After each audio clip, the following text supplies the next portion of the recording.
பத்தி கவலைப்படாதீங்க, அவனை நான் பாத்துக்கிறேன்.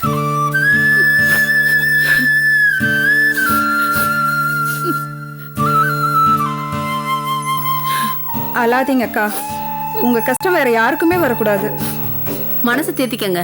உங்களுக்கு இன்னொரு பொண்ணு இருக்கா, இப்படி மனசு உடைஞ்சு போனா எப்படி? இவளுக்காக தான் எங்க உசரைய வச்சிருக்கிறோம். இல்லைன்னா என் மக போனப்பவே நானே என் புருஷனை போய் சேர்த்துருப்பேன். பேசக்கூடாதுங்க. கஷ்டங்கிறது எல்லாருக்கும் வரக்கூடியதுதான். நம்ம தான் அதை சமாளிச்சாகணும். மனசை தேத்திக்கங்க.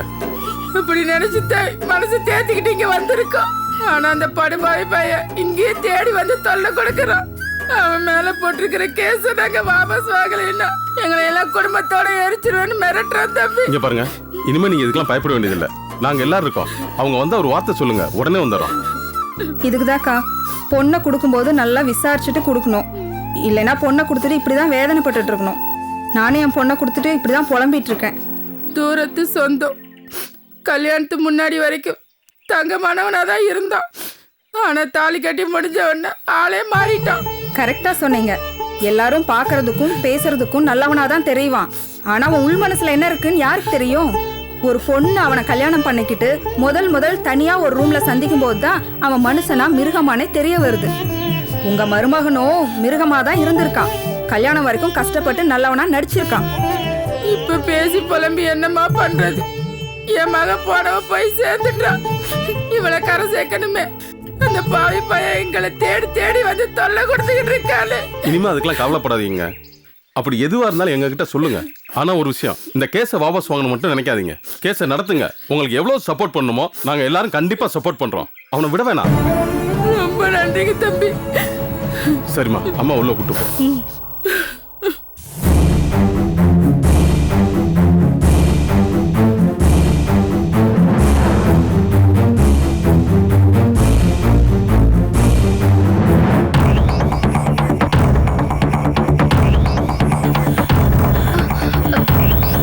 ரோகிணி, உன்னை யாரும் பார்க்கல? இல்ல. எதுக்கு இவ்வளவு பயம்? அதான் யாரும் பார்க்கலன்னு சொல்றேன்ல. என்ன ரோகிணி பேசுற? நான் பயப்படாம இருக்க முடியுமா? நான் பயந்துதான் ஆகணும். ஹலோ, நான் போல்டா இருக்கும்போது நீங்க எதுக்கும் கவலைப்பட வேண்டாம். ஓகே? என்னது? யாரா பாத்துற போறோம்? கையில பிடிச்சு பேசிட்டு உங்க டென்ஷனை குறைக்க தான் கையை பிடிச்சேன். எதுக்கு இவ்வளவு பதட்டம்? என்ன ரோகிணி, நேத்து நைட்டு நாம இருந்ததை உங்க அக்கா பாத்துட்டாங்கல்ல. அந்த பயத்திலே நான் இன்னும் அண்ணனுக்கு ஃபோன் கூட பண்ணல, தெரியுமா? அவ யார்கிட்டயும் சொல்லல. பயப்படாதீங்க. இப்ப கூட உங்க அக்காவை பார்த்துட்டு தான் வரேன். இப்ப வா. ஆமா. எங்க? கோபுர காம்பவுண்ட்ல நான் என் மாமியார்ட்ட பேசிட்டு இருக்கும்போது உங்க அக்கா என்ன பார்த்துட்டாங்க. உடனே எஸ்கேப் ஆயிட்டேன். அவங்க உங்க அண்ணன் கிட்டயோ இல்ல உங்க அப்பா கிட்ட சொல்றாங்களோன்னு இன்னும் பயமா இருக்கு ரோகிணி. டோன்ட் வரி, அதுக்கெல்லாம் சான்ஸே இல்ல. எப்படி நீ இவ்வளவு உறுதியா சொல்ற? இது சம்பந்தமா எனக்கும் எங்க அக்காவுக்கும் பெரிய ஆர்குமெண்டே நடந்துச்சு. நான் அவகிட்ட உறுதியா சொல்லிட்டேன், உன் கல்யாணத்துக்காக தான் நான் வெயிட் பண்ணிட்டு இருக்கேன் பொறுமையான்னு. இல்லனா நான் அவரோட எப்பவோ கிளம்பி போயிருப்பேன். என்னோட லைஃப் இனிமே அவரோட தானே ஷியோரா சொல்லிட்டேன். ரோகிணி, நீ சொல்றது கேட்கும்போது எனக்கு ரொம்ப சந்தோஷமா இருக்கு. ஆனா நீ இப்படி சொல்லிட்டியேன்னு உங்க அக்கா கோவப்பட்டு நம்ம விஷயத்தை பத்தி உங்க அப்பா கிட்ட சொல்லிட்டாங்கன்னா? அவளை பத்தி எனக்கு நல்லா தெரியும். அவ அப்படிலாம் எதுவும் சொல்ல மாட்டா. அதுவும் இல்லாம அவ இப்போ தன்னோட லவ் சம்பந்தமா ஒரு குழப்பத்துல சிக்கி தவிச்சிட்டு இருக்கா. கோபியை லவ் பண்ணிட்டு அதே நேரத்துல கோகுலோட நிச்சயமான சூழ்நிலையில என்ன பண்றதுனே தெரியாம அவ குழம்பி தவிச்சிட்டு இருக்கா. இதுல இருந்து வெளியில வரதே அவளுக்கு ஒரு பெரிய பிரச்சனை. சோ அவ நம்ம விஷயத்துல எதுவும் தலையிட மாட்டா. அப்படியா? இருந்தாலும் ரோகிணி, என் மாமியார் உங்க அக்கா கிட்ட என்னை பத்தி கண்டுபிடி போட்டு கொடுத்துருப்பாங்க. அவங்க தப்பா நினைச்சா கூட எனக்கு கவலை இல்லை ரோகிணி. ஆனா நீ என்ன தப்பா நினைக்க கூடாது ரோகிணி. நான் உங்ககிட்ட இது வரைக்கும் எதையும் மறைச்சது இல்லம்மா. உனக்கே தெரியல, நான் எல்லா உண்மையும் உங்ககிட்ட நான் சொல்லியிருக்கேன்ல. அந்த பொண்ணு கருப்பா எனக்கு கொஞ்சம் கூட பொருத்தமில்லாம தான் இருந்தா. ஆனா அதை நான் பெருசா எடுத்துக்கல. இருந்தாலும் கல்யாணத்தன்னைக்கே வேற ஒருத்தவங்க போய் கொஞ்சம் பேசிட்டு வந்தா என்னால அப்படி பொறுத்துக்க முடியும் ரோகிணி? ஒரு பொண்ணுக்கு அழகை விட கேரக்டர் முக்கியம். புருஷன்கிட்ட விசுவாசம் முக்கியம். நான் அதை தான் எதிர்பார்த்தேன். ஆனா அவ அப்படி இல்லையே. கல்யாணத்துக்கு முன்னாடியே அவளுக்கு 2-3 பேர் கூட பழக்கம் இருந்திருக்கு. ஆனா கல்யாணத்துக்கு அப்புறமாவது அவனை மாத்திக்கணும்ல, அவன் மாத்திக்கல. ஒரு நாள் அவன் ஒருத்த கூட தப்பா இருந்தது நான் பார்த்துட்டேன். என்கிட்ட மாட்டினவங்க அவமானத்திலே அவ தன்னைத்தானே பத்த வச்சுக்கிட்டா. அதுக்கு நான் என்ன பண்ண முடியும்? அவ பண்ண தப்பு. ஆனா எல்லாரும் சேர்ந்து ஏன் மேல பழைய தூக்கி போட்டாங்க ரோகிணி. அவளால என் வாழ்க்கை நாசமாச்சு ரோகிணி. அவளால என் வாழ்க்கை நாசமாச்சு. சங்கர் ப்ளீஸ்.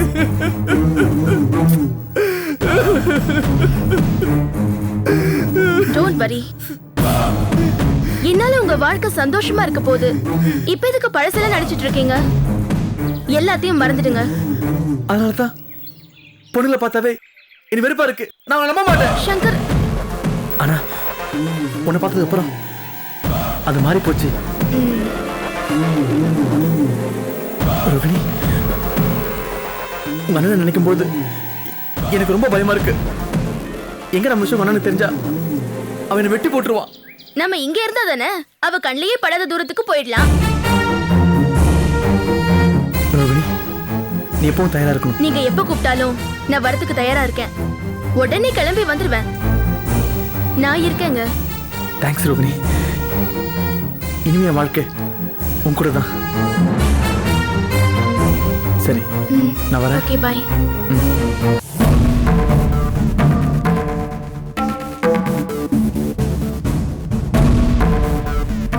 மகா, கிளம்பு. எங்க மாமா? உங்க வீட்டுக்கு தான். 2 பேரும் கிளம்பி இப்ப பேராவூரணி போறோம். எங்க வீட்டுக்கா? இதானே என் வீடு. உனக்கு கல்யாணம் ஆனதுக்கு அப்புறம் தான் இது உன் வீடு. அது வரைக்கும் பேராவூர்ல இருக்கிறது தான் உன் வீடு. இன்னும் கேட்டா உன் அப்பா அம்மா அங்கதானே இருக்காங்க. இருந்தா இருக்கட்டும். சரி மாமா, நீங்க எதுக்கு இப்ப பேராவூரணி போறீங்க? அதானே, என்ன விஷயம்? திடீர்னு இப்ப மகாவை கூப்பிட்டு பேராவூரணி போறேன்னு சொல்றீங்க? அதை ஏன் கேக்குறீங்க நீ? இந்த புஷ்பா போன் பண்ணி ஒரே அழுக.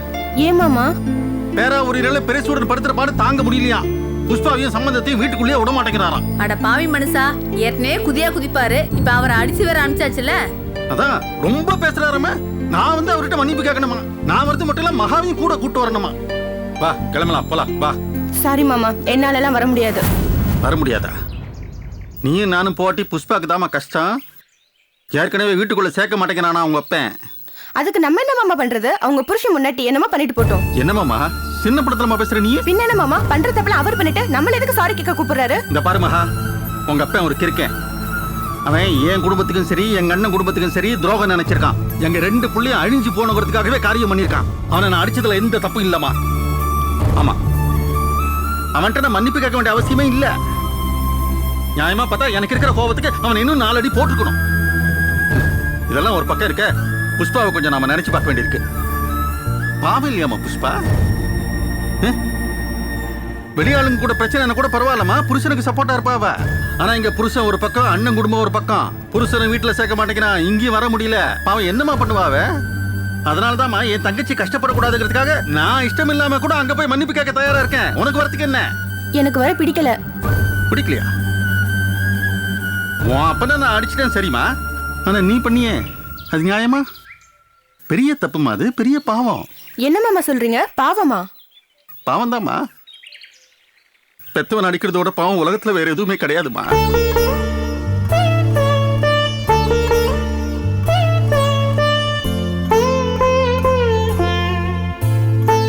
பிள்ளைகளை வளர்க்கறதுக்காக பெத்தவங்க எவ்வளவு பாடுபடுறாங்க. பிள்ளைங்க அழுகும் போது அவங்களோட சேர்ந்து அழுதுகிட்டு, அவங்க சிரிக்கும் போது இவங்களுக்கு என்னதான் கஷ்டம் இருந்தாலும் அதை வெளியில காட்டிக்காம அவங்களோட சேர்ந்து சிரிச்சுக்கிட்டு, அவங்களுக்கு என்ன பிடிக்கும் என்ன பிடிக்காதுன்னு தெரிஞ்சுக்கிட்டு, இது எனக்கு சாப்பிட பிடிக்கும் அப்படின்னா உடனே அதை அவங்களுக்கு வாங்கி கொடுத்து, இந்த ட்ரெஸ் எனக்கு வேணும் அப்படின்னா உடனே அந்த ட்ரெஸ் அவங்களுக்கு வாங்கி கொடுத்து அதை போட்டு பார்த்து அவங்க சந்தோஷப்படுறதை பார்த்து பெத்தவங்களும் சந்தோஷப்படுறாங்க. இப்படி பார்த்து பார்த்து வளர்த்த புள்ள திடீர்னு ஒரு நாள் பெத்தவனே கை நீட்டி அடிச்சுட்டா. அதை தாங்கிக்க முடியுமாமா? துடிச்சு போயிட மாட்டாங்க?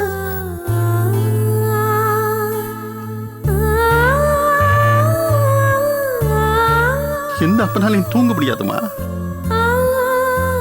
அன்னைக்கு உங்க அப்பா நிம்மதியா தூங்கியிருப்பானா? சொல்லுமா.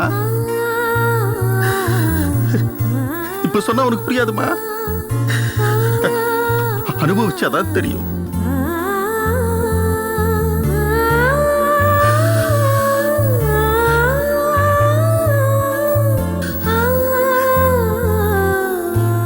சிலருக்கு இப்படி ஒரு கொடுப்புன்னு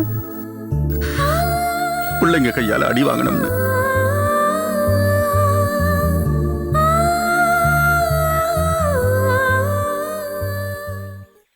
சரி மாமா, நான் உங்க கூட வந்து அப்பா கிட்ட மன்னிப்பு கேட்குறேன். ஆனா நான் அங்கே இருக்க மாட்டேன், உங்க கூட திரும்பி வந்துடுவேன்.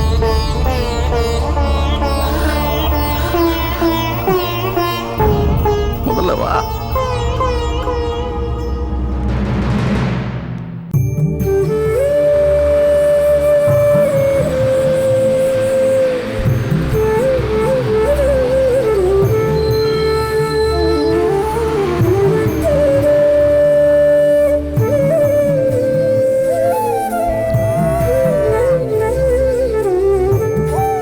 அண்ணா புஷ்பா, வாங்க அண்ணா. எப்படிமா இருக்க? ஏதோ இருக்கு அண்ணா, வாங்க. வணக்கம் மாமா. வாங்க மாமா.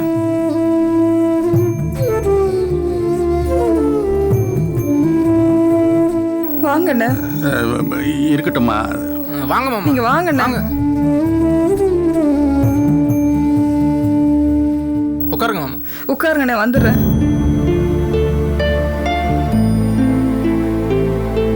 என்னங்க, என்ன? மயில் அண்ணனும் மகாவும் வந்திருக்காங்க. ஓஹோ, வந்துட்டாங்களா? பாப்பா வரேன்.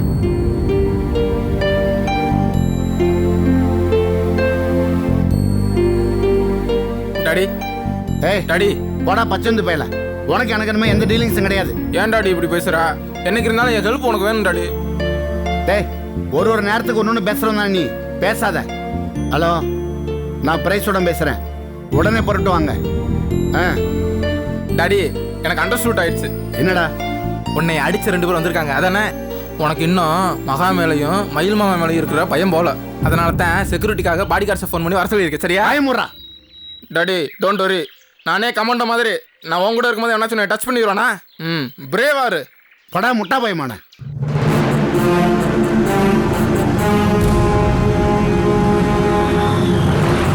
வணக்கம் மாமா. வாங்க. வாங்க உள்ள வாங்க. டாடி. டாடி. டாடி. என்னடா? டாடி, உன் செக்யூரிட்டிஸ் வந்திருக்காங்க. வாங்க பங்காளி, வாங்க மச்சான்ல வாங்க. பங்காளி, நாயத்தை நீங்களே கேட்டு சொல்லுங்க.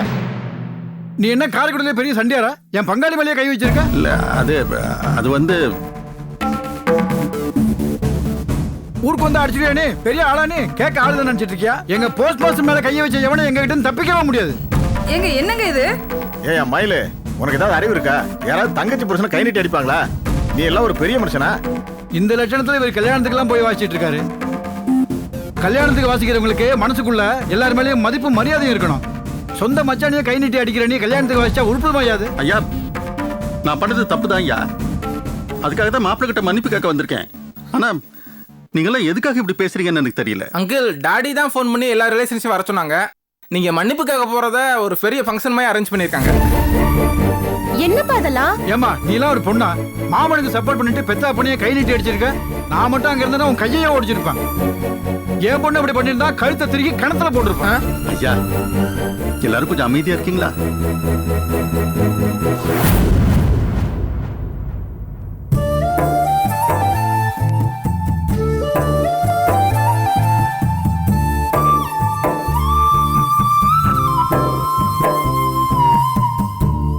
மாப்பிள்ள, பெரிய தப்பு பண்ணிட்டேன் மாப்பிள்ள.